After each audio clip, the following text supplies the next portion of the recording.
Hi, everybody. We're zooming along with section 8.2, and I want to start with a couple of rules. First of all, the square root of AB is square root of A times square root of B. We've seen that. Similarly, the cube root of AB is cube root A, cube root B.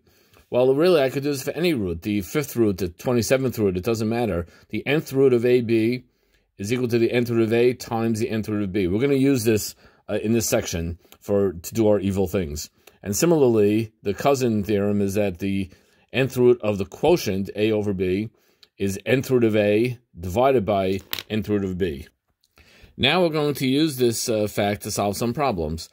This is called reducing or simplifying a radical. So we have the square root of 8. Well, 8 is equal to 4 times 2, and 4 is a perfect square. So the square root of 8 is equal to 2 times square root of 2, and this is called reducing the radical. Square root of 75, for example, is, well, 75 is 25 times 3, and square root of 25 is 5, so square root of 75 is equal to 5 times radical 3.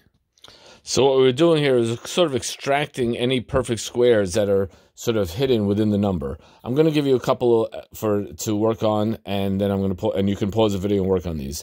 Okay, so I want you to work on reducing radical 12, reducing radical 18, and reducing radical 90.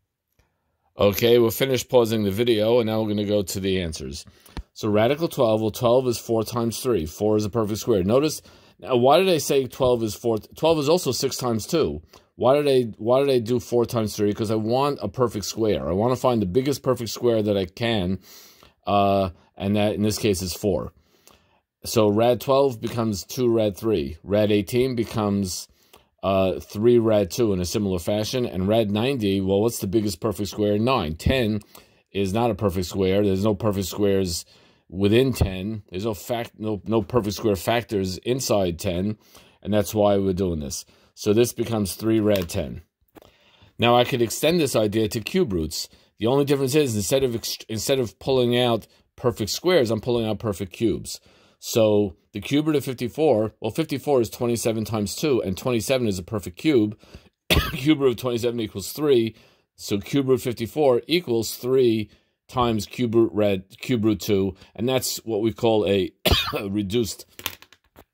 And in a similar fashion, cube root 24, well, 24 is 8 times 3.